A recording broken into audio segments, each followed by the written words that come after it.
قرآن زندگی ہے، دستور بندگی ہے، ایمان کی تازگی ہے، یہ دل کی روشنی ہے۔ اعوذ باللہ من الشیطان الرجیم، بسم اللہ الرحمن الرحیم۔ ہدایت ٹی وی اسلام آباد اسٹوڈیو سے میں ہوں آپ کی میزبان رضا بطول۔ السلام علیکم ورحمۃ اللہ وبرکاتہ۔ بسم اللہ الرحمن الرحیم۔ مثل الذین اموالہم ینفقون فی سبیل اللہ کمثل حبۃ۔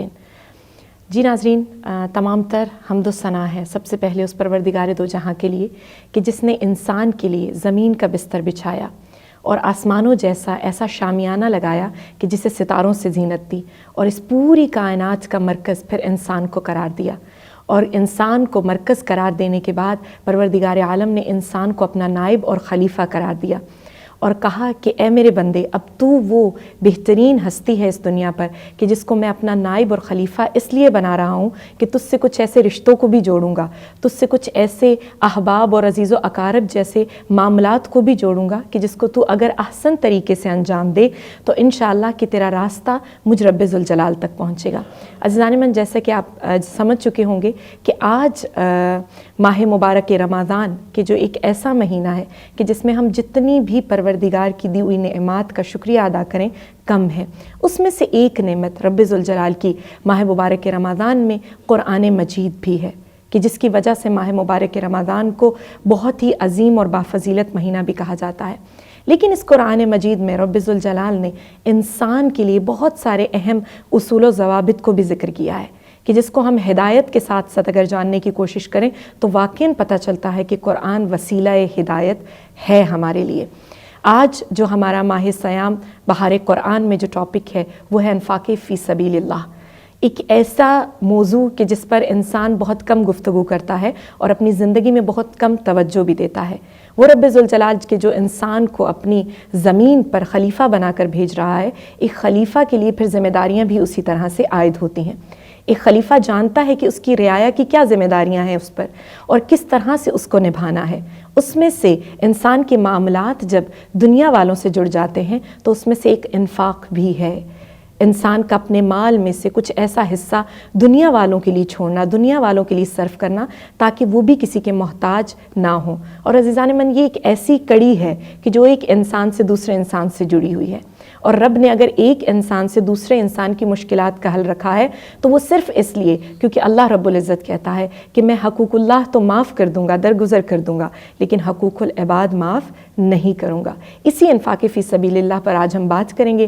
ہمارے اسٹوڈیو میں موجود ہیں بہت ہی باعلم اور بہت ہی بامعرفت شخصیت ڈاکٹر محمد اعجاز نگری صاحب، ان کو بھی خوش آمدید کہتے ہیں۔ السلام علیکم۔ وعلیکم السلام ورحمۃ اللہ وبرکاتہ۔ بہت شکریہ آغا صاحب، آپ نے قیمتی وقت میں سے وقت نکالنے کا اور ایک دفعہ دوبارہ اسٹوڈیو کو رونق بخشی، آپ نے بہت شکریہ۔ بہت شکریہ آغا صاحب، آج ہی ہم گفتگو کریں گے انفاق فی سبیل اللہ پر، لیکن اپنے ٹاپک کی جانب بڑھنے سے پہلے میں آپ سے پوچھنا چاہوں گی کہ جو ٹاپک، جو عنوان ہم نے چنا ہے اس کا مطلب کیا ہے خود انفاق کا؟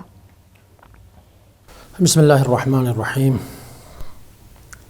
ماہ مبارک رمضان کے حلول کی مناسبت سے تمام ناظرین کی خدمت میں مبارکباد پیش کرتا ہوں۔ اللہ تعالیٰ سے یہی التجا اور درخواست بھی ہے کہ اس بابرکت مہینے میں ہم سب کو حقیقت رمضان کو سمجھنے کی توفیق عنایت فرمائے، اور سال بھر ہمیں ماہ رمضان میں جو خود سازی اور خود شناسی ہم نے کی ہے اسی پر قائم اور دائم رہنے کی توفیق عنایت فرمائے۔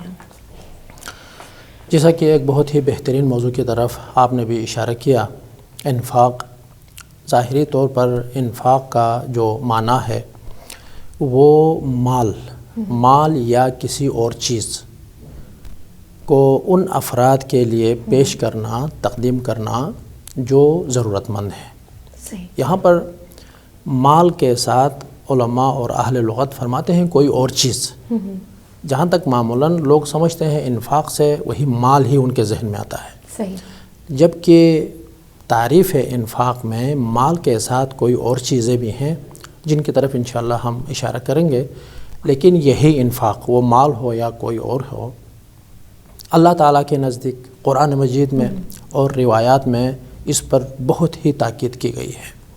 جیسا کہ یا ایھا الذین آمنوا انفقوا، اللہ تعالیٰ ارشاد فرما رہا ہے کہ یعنی اے ایمان والو انفاق کرو، سبحان اللہ، حکم دے رہا ہے۔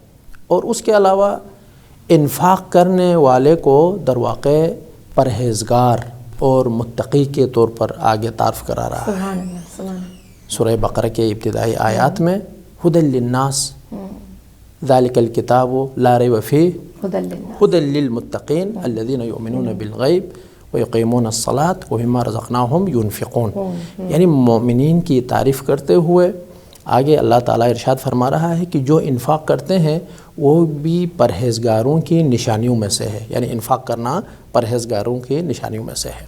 تو جب اللہ تعالیٰ کے نزدیک، انبیاء علیہم السلام کے نزدیک، معصومین علیہم السلام کے نزدیک اس انفاق کی اہمیت اس حد تک ہے، اور جو مسلمان اور ہم لوگ اپنے آپ کو اہل قرآن سمجھتے ہیں، اہل اسلام سمجھتے ہیں، اہل مکتب ہم سمجھتے ہیں، تو ہمارے اوپر بھی فرض بنتا ہے کہ ہم اچھے طریقے سے زیادہ اس چیز کی طرف ہم اہمیت دیں. بالکل جی ناظرین، یہی چیز کہ خود انفاق کی اگر حیثیت کو سمجھا جائے تو میں نے پہلے بیان کیا کہ جب رب ذوالجلال نے اتنا بڑا عہدہ انسان کے کاندھوں پہ رکھا ہے کہ وہ میرا خلیفہ ہے، تو ایک خلیفہ کی ذمہ داریاں بھی اتنی ہی ہو جاتی ہیں کہ اس کی رعایا کو کس کس چیز کی ضرورت ہے، اور وہ جانتا ہے کہ خود بھوک پیاس کو برداشت کر کے اس نے رعایا کے مسائل کو کس طرح سے حل کرنا ہے.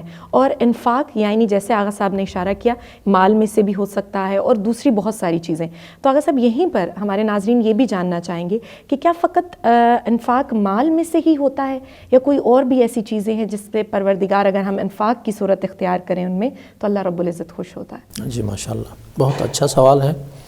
یہاں پر انفاق کی تعریف میں ہم نے کہا کہ مال یا کوئی اور شے جو ضرورت مند ہے، جو محتاج ہے. جو ضرورت ہے، جہاں پر محتاجی ہے، نیاز مندی ہے، اس کو فقر کہتے ہیں. سبحان اللہ. ابھی ہمیں دیکھنا ہوگا کہ فقر کس چیز میں ہے. یعنی فقر کو پہلے ہم ڈھونڈیں گے، فقر کو ہم تشخیص دیں گے، پھر ہم سمجھ جائیں گے کہ یہاں پر انفاق کی ضرورت ہے. سبحان اللہ. صحیح. پہلے اس لیے ہمیں فقر کو تشخیص دینا ہوگا.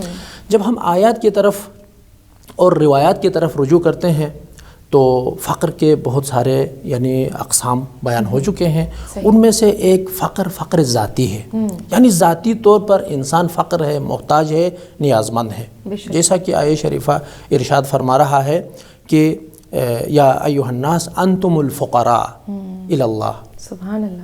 اے لوگو، یعنی یہاں پر کوئی فرد خاص کا نام بھی نہیں لا رہا ہے، بعنوان الناس آیا ہے، سارے انسان اس میں شامل ہیں. یا ایھا الناس انتم الفقراء الی اللہ واللہ غنی حمید. یعنی تم لوگ فقیر ہو، محتاج ہو، نیاز مند ہو. اور جو ذاتی طور پر اس فقر ذاتی میں جن افراد کی طرف اشارہ ہوا ہے، یہاں پر خود انبیاء اعظام علیہم السلام ہیں.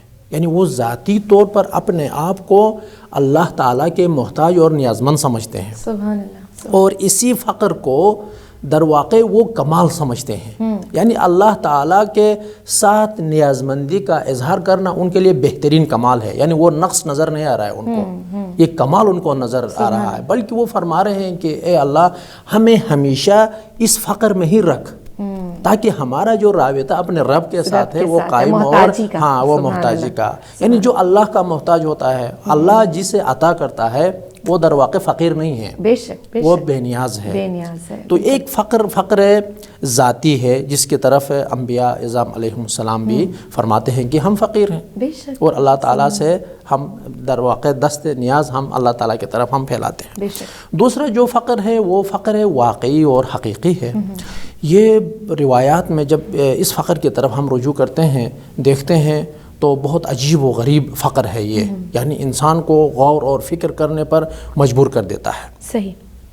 اس سے مراد کیا ہے؟ یعنی عالم آخرت میں، یعنی حقیقی جو فقر ہے وہ یہ کہ عالم آخرت میں انسان کا ہاتھ خالی ہو.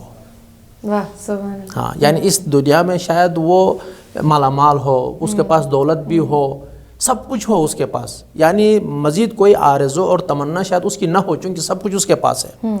لیکن یہی بندہ اگر کل آخرت کے دن اس کے پاس کچھ نہیں ہوتا ہے تو حقیقی فقیر یہی بندہ خدا ہے. سبحان اللہ. سبحان. تو اس لیے انسان کو چاہیے کہ وہاں کا سوچ کے یہاں پہ اپنے آپ کو اس فقر اور محتاجی سے وہ نکال دے.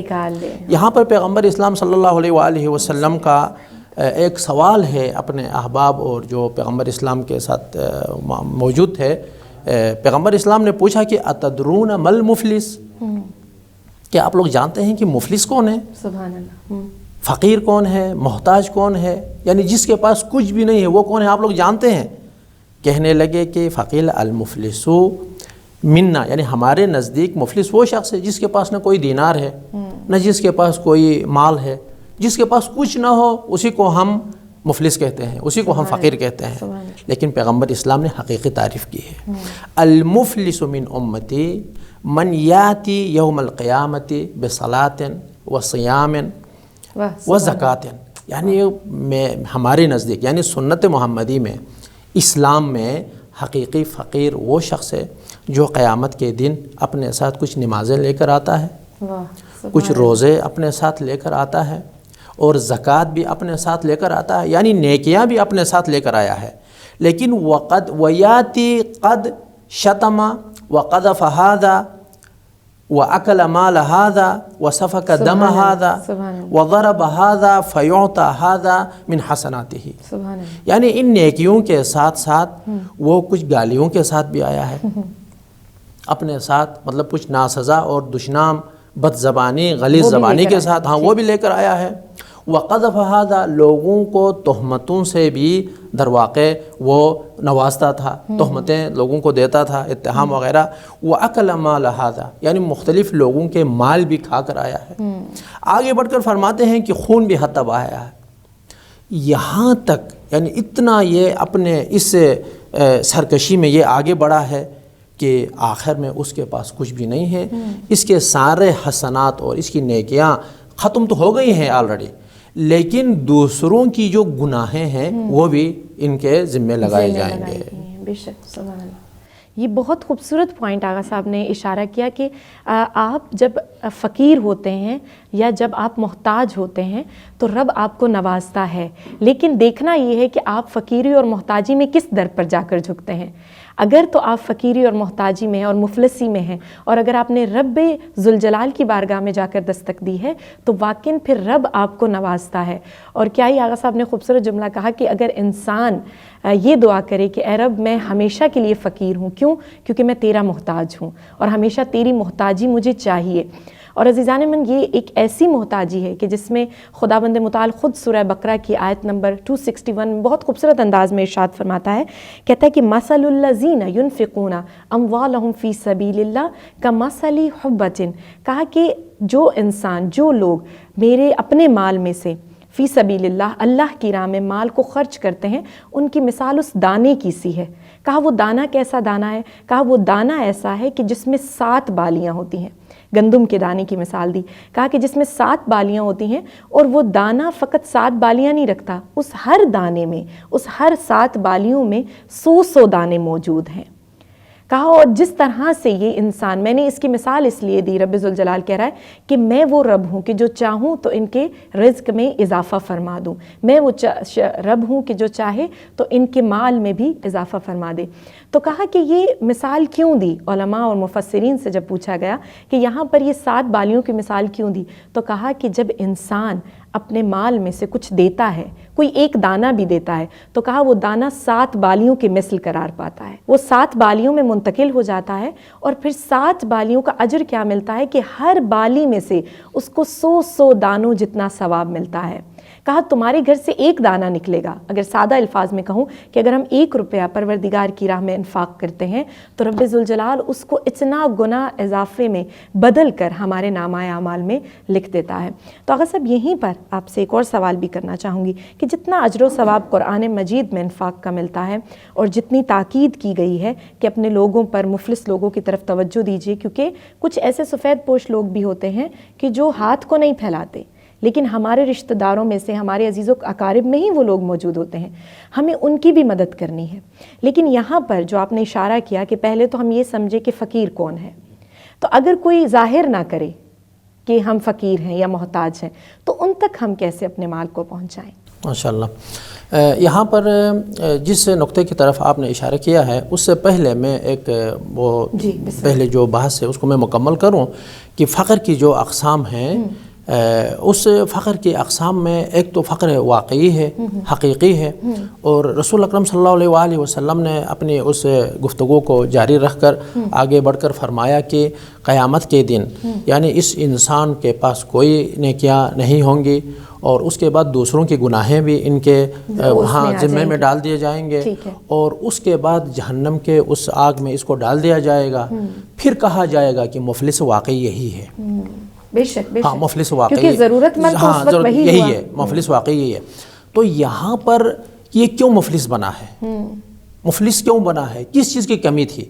یعنی اگر ہم نے کہا فقر کو تشخیص دینا ہے، اس کے مطابق انفاق کرنا ہے، تو کبھی ہم مال کو انفاق کریں گے جو سفید پوش ہیں، ابھی جس کی طرف آپ نے اشارہ کیا، جو محتاج ہیں، جن کو ہم جانتے ہیں، بعض کو ہم نہیں جانتے ہیں، ان کو تو یہی رزق اور روزی ہم پہنچا دیں گے۔ لیکن جس کے پاس یہ دین نہیں ہے، یعنی پیغمبر اسلام نے جو فرمایا ہے، یہاں پر وہ دین نہیں ہے اس کے پاس، یہ بے دین تھا، یعنی دین کی کمی تھی۔ جب اس کے پاس دین کی کمی ہے تو دین کا انفاق کرنا چاہیے۔ سبحان اللہ۔ یعنی جس کے پاس علم نہیں ہے اس کو علم کا انفاق کرنا چاہیے۔ جس کے پاس فقر دینی ہے، ایک اور قسم فقر دینی ہے، فقر دینی سے مراد نہ وہ توحید کو جانتا ہے ایک شخص، نہ تعلیمات اسلامی کو، اصول دین کو نہیں جانتا، فروع دین کو نہیں جانتا، امامت کو نہیں جانتا، انبیاء علیہم السلام کو وہ نہیں جانتا، بالکل وہ بے خبر ہے۔ جب وہ بے خبر ہے تو ایسے افراد، یہ فقر اور ناداری ایسی جب ہمارے لادینی میں سامنے آ جاتی ہے تو پھر یہاں پر علماء کا فرض بنتا ہے کہ پھر وہ اپنے علم کے ذریعے سے وہاں پہ جو کمی ہے، وہاں پہ جو تنگ دستی ہے، ہاں اس کو پورا کریں۔ یہاں پہ انفاق، علم کے انفاق کی ضرورت ہے۔ آگے ثقافتی فقر ہے، کلچر، آداب و رسوم، یعنی انسان کے جو آداب و رسوم ہیں وہ چونکہ دین سے آگاہ نہیں ہے، دین سے آشنا نہیں ہے، وہ اپنے قبیلے کے سربراہ کو وہ سب کچھ سمجھتا ہے، وہ اس کو خدا سمجھتا ہے، وہ ہر اس کی بات کو وہ ماننے کو تیار ہے۔ ان کے آداب و رسوم ہو سکتا ہے کچھ ایسے ہوں جو بالکل دین کے مخالف ہوں، قرآن کے مخالف ہوں۔ یہاں پر ثقافتی اور یعنی فرہنگی تنگ دستی ہے، کمی ہے۔ یہاں پر پھر اس کمی کو اس فرہنگ میں، اس قبیلے میں، اس خاندان میں، اس علاقے میں ان کے کلچر کو ہمیں چینج کرنا چاہیے۔ ہاں، جیسے اسی کے لیے انبیاء علیہم السلام مبعوث ہوئے۔ کبھی فقر روحی ہے، فقر روحی ہے، اور فقر روحی سے مراد جس طرح انسان کا جو بدن ہے، اس بدن کو تندرست رکھنا چاہیے۔ آلودہ کھانا، اس کو سڑا ہوا کھانا نہیں کھلانا چاہیے، آلودہ کھانا نہیں کھلانا چاہیے۔ اس طرح انسان کے روح کی بھی تربیت کی ضرورت ہے، یعنی وہ جھوٹ نہ بولے، وہ ہمیشہ سچ بولے، وہ حسد نہ کرے، وہ تکبر نہ کرے، وہ اپنے آپ کو غرور میں مبتلا نہ کرے۔ اگر کسی فرد میں یہ خامیاں، یہ کمزوریاں، یہ اخلاقی برائیاں اگر اس کے اندر پائی جاتی ہیں تو یہ فقیر ہے، روحی طور پر یہ فقیر ہے۔ اس کے لیے اخلاق کے اس غنا سے آراستہ کرنا چاہیے اس فرد کو۔ تو بس یہ جو جتنے فقر ہیں، فقر حقیقی اور فقر روحی، فقر دینی وغیرہ، اس کے لیے، اس فقر کو دور کرنے کے لیے، اس تنگ دستی کو دور کرنے کے لیے اللہ تعالیٰ نے اسی ماہ مبارک رمضان میں قرآن کو نازل فرمایا ہے۔ هو الذی بعث فی الامیین رسولا منہم یتلو علیہم آیاتہ ویزکیہم ویعلمہم الکتاب والحکمہ۔ تو اللہ تعالیٰ نے معاشرے کے اس فقر اور تنگ دستی کو دور کرنے کے لیے انبیاء کو مبعوث فرمایا، آخری خاتم النبیین حضرت محمد مصطفیٰ صلی اللہ علیہ وآلہ وسلم کو مبعوث فرمایا۔ وَأَنزَلْنَا إِلَيْكَ الذِّكْرَ لِتُبَيِّنَ مَا نُزِّلَ إِلَيْهِمْ، یعنی ہم نے یہ کتاب ہم نے نازل کیا، قرآن کو ہم نے نازل کیا، شب قدر میں نازل کیا، ماہ مبارک میں نازل کیا۔ کیسا مہینہ ہے جس میں اس وقت ہم ان دنوں یہ ایام اور گھنٹے ہاں یہ گزار رہے ہیں۔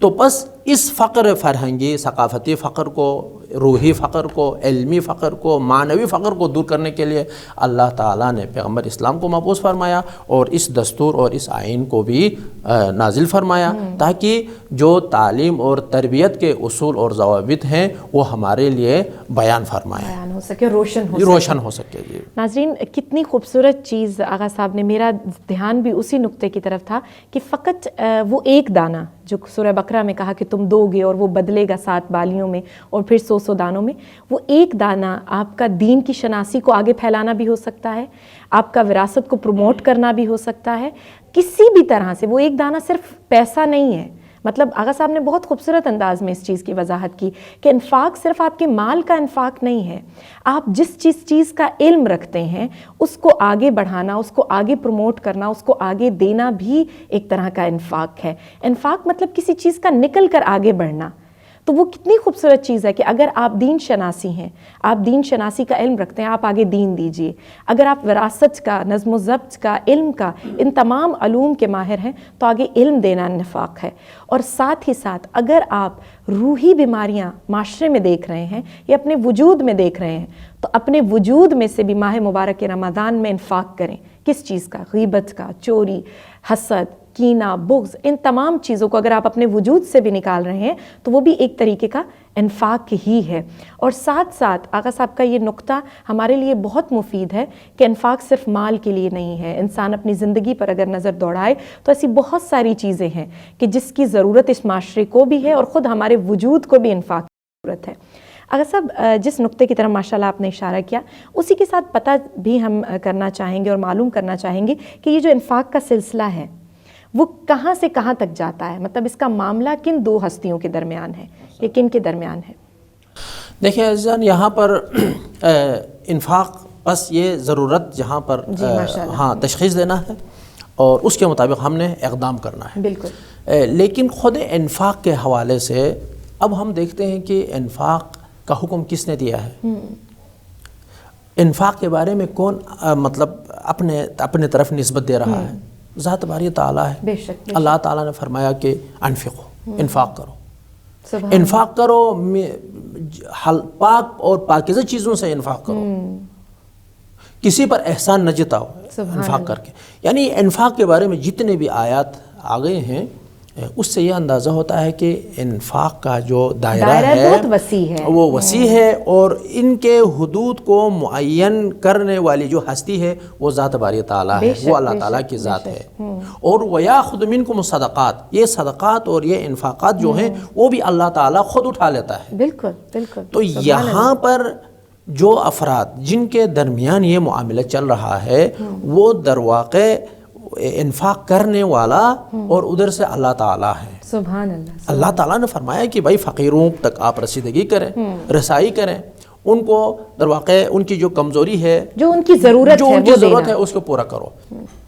تو یہاں پر حکم دینے والا ذات باری تعالیٰ ہے اور ادھر سے لینے والا اگرچہ فقیر ہے۔ سبحان اللہ۔ اگر ہم روایت کی روشنی میں، اگر ہم آیات الہی کی روشنی میں، اگر وہ جو محتاج ہے، وہ جو نیاز مند ہے، وہ ظاہری طور پر اگرچہ شاید انسان اس شخص کو پسند بھی نہ کرے، اس کے ظاہر محتاج ہے، نیاز مند ہے، اس کے پاس کچھ نہیں ہے، پہننے کو، بولنے کو، کچھ ہر جہت سے وہ جو فقیر اور نیاز مند ہے، اگر اس کی حقیقت کے پیچھے اگر ہم دیکھیں تو اس انسان کے پیچھے، محتاج کے پیچھے ہمیں اللہ تعالیٰ نظر آئے گا۔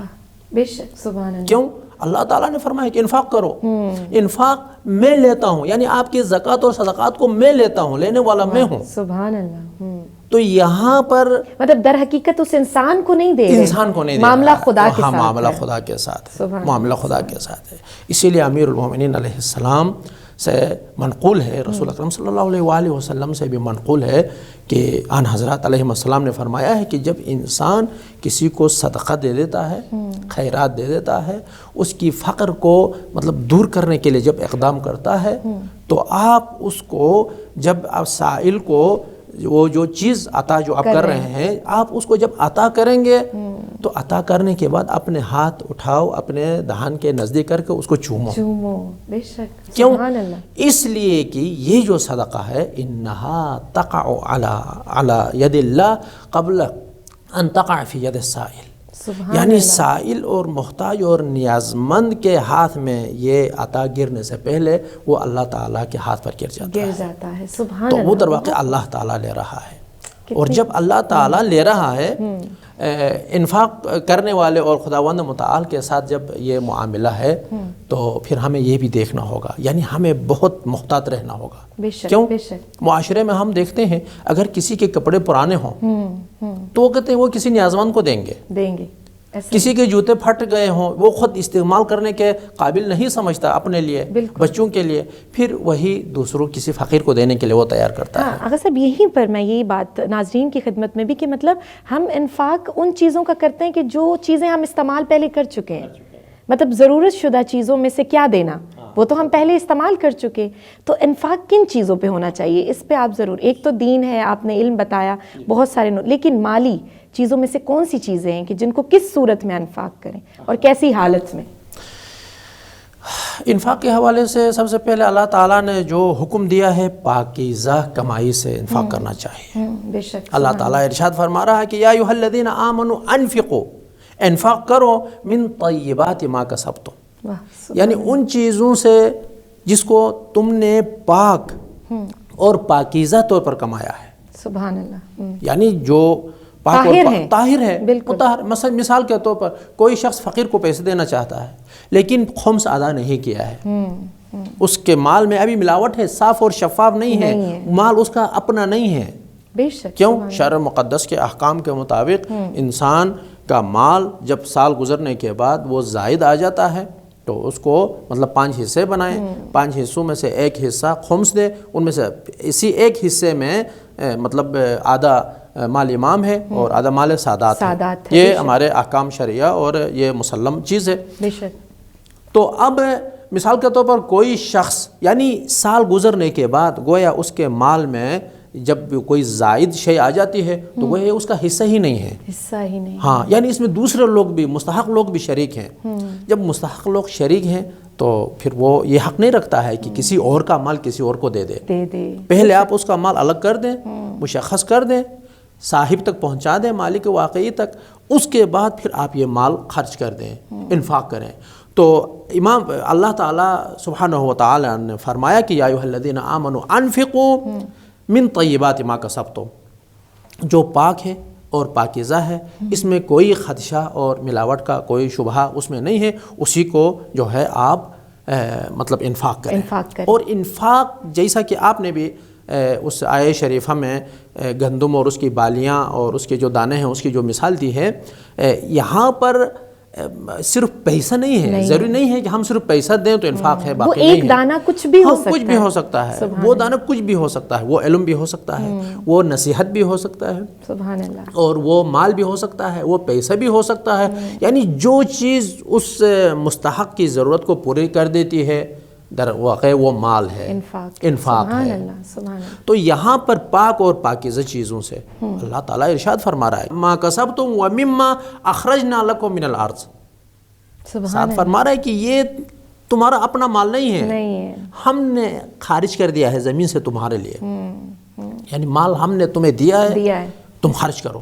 یہ ایک اس طرح ہم تصور کر سکتے ہیں کہ ایک باپ اپنے بیٹے کو پیسے دیتا ہے، پیسے دینے کے بعد کہتا ہے کہ تم اس کو فلان جگہ خرچ کرو، تو مثلا وہ در حقیقت مال تو باپ کا ہی ہے، باپ کا ہے، یعنی اللہ تعالیٰ ارشاد فرما رہا ہے کہ ہم نے دیا ہے تمہیں، دیا ہے تو فقیروں کا بھی اس میں حق ہے، مسکینوں کا بھی اس میں حق ہے، محتاجین کا اس میں حق ہے، عطا کرو، پھر انسان دینے کو تیار نہیں ہوتا ہے۔ تو یہاں پہ اللہ تعالیٰ ارشاد فرما رہا ہے اسی آیہ شریفہ میں، انفاق خراب مال سے دینے کا حق نہیں رکھتے ہو تم، یعنی انفاق میں پاک اور پاکیزہ مال خرچ کرو لیکن خراب مال دینے کا تم حق نہیں رکھتے ہو۔ آگے بڑھ کر اللہ ارشاد فرما رہا ہے کہ کیا اگر سڑا ہوا مال، خراب اور آلودہ شے اگر کوئی آپ کو دیتا ہے تو کیا تم خود تیار ہو اس کو لینے کے لیے؟ بے شک، ہم اپنے لیے یہ چیز پسند نہیں کریں گے، اس میں تو آنکھیں کھولے بغیر اس کو کہو کہ دور کرو، یہ میرے لائق نہیں ہے، ایسا ہی اپنے لیے تم اس طرح سوچتے ہو، اور جب کسی اور کو دینے کی بات آ جاتی ہے تو پھر وہی چیز جو خود کو پسند نہیں ہے وہ دوسروں کو دے دیتے ہو۔ ہاں، اس لیے پاک اور پاکیزہ اموال کو آپ دے دیں۔ اور اس کے بعد فرما رہا ہے کہ جو دوسرا نقطہ جہاں پر کن چیزوں سے ہمیں انفاق کرنا چاہیے، لن تنالوا البر حتی تنفقوا مما تحبون، سبحان اللہ، یعنی اسی چیز سے انفاق کرو کہ اپنے لیے پسند کرتے ہو. یعنی جب تک اس میں سب چیزیں آ جاتی ہیں, سب چیزیں آ جاتی ہیں, دنیا کا مال ہے یا تمہاری ذات کا خود کا ہے, بالکل ہر چیز, کلام ہے اس میں بولنا, اس میں احترام کرنا, یعنی ہر چیز امیر المومنین علیہ السلام نے فرمایا, امام حسن نے مجتبیٰ علیہ السلام سے خطاب کر کے فرمایا کہ وہ مطالعہ کریں امیر المومنین علیہ السلام کا امام حسن مجتبیٰ علیہ السلام کے نام خط نہج البلاغہ میں موجود ہے. ہاں, وہ بہت ہی زبردست, یعنی انسان کے انفرادی اور معاشرتی زندگی میں ایک پاک زندگی کرنے کے لیے وہ بہت ہی زبردست خط ہے. بلکہ اگر بعض علماء نے اس پر شرح بھی اس میں لکھا ہے, اگر ایسی کتاب کہیں اگر مل جاتی ہے تو اس کا مطالعہ ضرور کریں. امام علیہ السلام نے یہاں پہ فرمایا کہ یا بنی یجعل نفسک میزانا فیما بینک و بین غیرک, یعنی اپنے آپ کو میزان اور ترازو قرار دو دوسرے اور آپ کے اپنے آپس میں, آپس کے درمیان, یعنی خود کو میزان رکھو, خود ترازو ہو, پھر یعنی اپنے لیے جو پسند کرتے ہو وہ دوسرے کے لیے بھی پسند کرو. بے شک بے شک. بہت مثال کے طور پر میں یہاں بیٹھنا چاہتا ہوں, جب کوئی آتا ہے, جب میں یہاں بیٹھنا چاہتا ہوں تو میں بلا لوں, احترام کروں, آپ یہاں پہ تشریف لگیں. کیوں؟ کیونکہ میں یہاں پہ بیٹھنا پسند کرتا ہوں. اگر مجھے اچھا نہیں لگتا ہے کہ مجھے کہیں دور, کہیں کسی کونے میں مجھے رکھا جائے, تو پھر میں کسی اور کے بارے میں یہ نہ سوچوں کہ وہ وہاں پہ بیٹھے. اگر اجتماعی اور انفرادی زندگی میں, معاشرتی زندگی میں اگر ان اصول اور ضوابط پر انسان عمل کرتا ہے تو ان کی زندگی بہت ہی پاک اور پاکیزہ زندگی ہو سکتی ہے. ناظرین, یہ وہ نقطے ہیں, میں کہتی ہوں کہ آج کا پروگرام واقعاً بہت مفید ہے.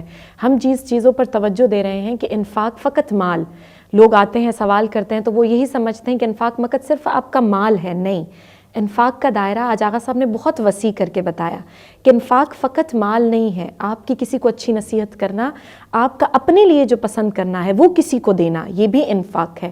اور پھر خوبصورت جملے کہ یہ تمام تر معاملات انسان کے خود کے معاملات نہیں ہیں بلکہ خدا اور انسان کے درمیان میں ہیں. اور خداوند متعال نے یہ خوبصورت نعمت جو ہمیں عطا کی ہے وہ ایک انفاق ہے واقعاً, کہ اگر آپ کے پاس مال جمع ہے, اگر آپ کے پاس دین جمع ہے, اگر آپ کے پاس علم جمع ہے, اگر کسی بھی طرح کا آپ مال و اسباب رکھتے ہیں, چاہے وہ پھر دولت ہے, چاہے وہ کوئی اچھی بات ہے, چاہے وہ کوئی اچھی نصیحت ہے, اس کا انفاق کیجئے, کیونکہ یہ وہ چیزیں ہیں جو آپ کے ساتھ جائیں گی. جیسے قول معصوم بھی ہے کہ انسان کے ساتھ وہ یہ چیز صحیح نہیں ہے کہنا کہ انسان کے ساتھ کچھ نہیں جاتا. انسان کے ساتھ وہ چیزیں جاتی ہیں کہ اگر اس کا استعمال دنیا میں بہترین کیا جائے تو وہ اس کے ساتھ جاتا ہے. مال بھی اس کے ساتھ جا سکتا ہے, اس کے ساتھ دنیا کی چیزیں بھی جا سکتی ہیں, لیکن تب جب وہ اس چیز کا انفاق کرے, جب اس کو دوسروں پر خرچ کرے, تم روز محشر وہ اس کے ساتھ ہوں گی. ایک نیک اعمال میں ایک نیکی ثبت ہو کر وہ اس کے ساتھ ہوں گی, اور روز محشر میں بہترین مقام رکھتی ہیں یہ چیزیں. لیکن ہم ان چیزوں کو معمولی سمجھتے ہیں. جیسے آغا صاحب نے نقطے کی طرف اشارہ کیا کہ اپنی بچی ہوئی چیزوں کو جو ہم خود پسند نہیں کرتے وہ ہم دوسروں کو دینا چاہتے ہیں. تو کوشش کیجئے جو چیز ہم اپنے لیے پسند کرتے ہیں اس دنیا میں وہی ہم دوسروں کے لیے بھی پسند کریں, تو واقعاً ایک انسان سے دوسرے انسان کی جو کڑی جڑی ہے وہ خوشحال رہے گی, اور اس طرح سے معاشرہ بھی سنورے گا, اور ہم اس میں ایک ایسے فرد بن کر سامنے آئیں گے کہ شاید ہماری کوئی ایسی نیکی خدا کو پسند آ جائے جو روز محشر ہماری بخشش کا سامان کر سکے. آغا صاحب بہت شکریہ کہ آپ تشریف لائیں انشاءاللہ, اور انفاق فی سبیل اللہ پہ انشاءاللہ ہم یہ گفتگو جاری بھی رکھیں گے اور ایک اور پروگرام بھی کریں گے تاکہ واضح ہو سکے انفاق کا مفہوم. بہت شکریہ آغا صاحب. یہیں پر ناظرین وقت تمام ہوا جاتا ہے. انشاءاللہ ایک نئے عنوان کے ساتھ, ایک نئے ٹاپک کے ساتھ آپ کی خدمت میں حاضر ہوں گے. تب تک کے لیے والسلام علیکم ورحمۃ اللہ وبرکاتہ. قرآن زندگی ہے, دستور بندگی ہے, ایمان کی تازگی ہے, یہ دل کی روشنی ہے. قرآن